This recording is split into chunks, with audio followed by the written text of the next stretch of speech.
Tax जो कम किया गया या नहीं लगाया गया, ये तो एक तरफ, बजट पेश होने के बाद अपोजिशन की जो नारेबाजी है और दूसरी जानिब ताजिर तबके का बजट को मुतवाजन करार देना, क्या आप ये समझते हैं कि अपोजिशन इस बात को कैश करवा पाएगी कि हुकूमत ने बजट सही मानों में अवामी मफाद में नहीं दिया? बिस्मिल्लाहिर्रहमानिर्रहीम, अस्सलातु वस्सलामु अलैका या सय्यदी या रसूलल्लाह, अस्सलातु वस्सलामु अलैका या सय्यदी या हबीबल्लाह। या सर देखें, आज बजट की तकरीर जब हो रही थी, तकरीर का आगाज़ हुआ, अभी बजट के वो नकात सामने नहीं आए थे कि कौन सी चीज़ महंगी है, कौन सी सस्ती है, किस पे टैक्स लगा है, किस पे टैक्स नहीं लगा। तो अपोजिशन जो है उसने उसी वक्त शोर डालना शुरू कर दिया।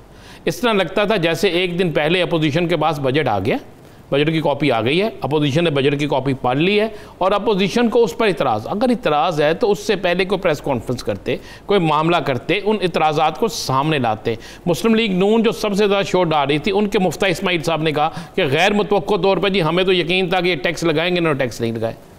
मुफ्ती इस्माइल साहब ने खुद एक टॉक शो में कहा और मैंने सुना ही है। इसी तरह आप देखें कि पाकिस्तान के किसी एक चैम्बर ऑफ कॉमर्स ने इस बजट की मुखालफत नहीं की, किसी माहिर माशियात ने इस बजट की मुखालफत नहीं की, ताजरों ने इसे बेहतरीन बजट करार दिया है। अब अपोजिशन जो है वो मैना मानू वाली पॉलिसी रख रही थी। आप देखें कि वहाँ पर बैनर्स पहले से, पोस्टर पहले से बना लिए गए थे, वहाँ पर किस तरह वहाँ गाली गलूच करनी है, किस तरह गिराव करना है, किस तरह नारे लगाने हैं, किस तरह उस तकरीर को रोकना है, किस तरह उसको वहाँ पे शोर डालना है, ये सब कुछ किया जा रहा था। दूसरी तरफ अपोजिशन कहती है कि जनाब वज़ीर आज़म साहब इजलास पे नहीं आते, वज़ीर आज़म साहब फलां नहीं करते, अगर वो आए हैं तो उनके साथ क्या किया गया, वहाँ पे किस तरह का रवैया रखा गया। बजट तकरीर सुनने के बाद उसमें जो गलत था उस पर प्रोटेस्ट करते तो एक बात समझ आती कि सुनने के बाद इन्होंने उस पर प्रोटेस्ट किया, इनको ये मामला जो है ये समझते हैं अवामी मामले नहीं है, इस पर उनको बोलना चाहिए, उस पर रद्दोबदल होना चाहिए, उस पर प्रोटेस्ट करना चाहिए। लेकिन जो आज हमने देखा, हमने क्या पूरी कौम ने देखा कि असम्बलियों के अंदर इस तरह पार्लियामेंट के अंदर बात नहीं होती है। सर सुना जाता है बजट को सुनने के बाद आपने बजट पर बहस होनी है, आपने उस पर बात करनी है, आप उन नकास को सामने लेकर आते, उन गलतियों को सामने लेकर आते, उन ज्यादतियों को या उन चीज़ों को सामने लेकर आते जो अवाम के साथ होनी थी। लेकिन मैं भी ज़ाती तौर पे समझता हूँ कि आज का बजट जो था वो बड़ा बेहतरीन बजट था। इन हालात में जब आप कोरोना का शिकार हो, उन हालात में जब आपकी माशियत जो है वो कोरोना की वजह से बुरी तरह मुतासर हो, जैसे पूरी दुनिया की हुई है, उन हालात में जब पूरी दुनिया के अंदर माली मुश्किलात बेइंतहा है, उस वक्त में खासकर देखें, आप गौर करें असर तनख्वाहदार तबके पर कोई ऐसा टैक्स नहीं लगा।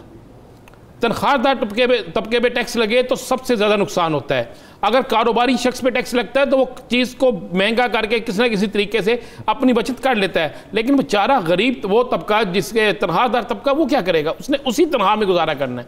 तो ये बहुत सी चीज़ें ऐसी हैं जिसमें जो फ़ायदे में गई हैं। और देखें आज उन्होंने जो बजट पेश किया है, अब अपोजिशन को तो ये चाहिए कि अगर अपोजिशन, जिस तरह शहबाज शरीफ साहब ने कहा कि ये बिल्कुल अल्फाज का गुर्ग-धंधा है, ये ठीक नहीं है, तो साबित करें कि वाकई इस तरह है। अगर वाकई इस तरह है तो फिर उस पर अपोजिशन को भरपूर किरदार अदा करना चाहिए। और अगर अपोजिशन इसलिए असर कर रही है कि वो अपोजिशन में है और उसने किसी सूरत में भी कोई चीज़ कबूल नहीं करनी, तो फिर अल्लाह याफ़ज़ है, फिर ये सियासत नहीं है, ये ज़िद है।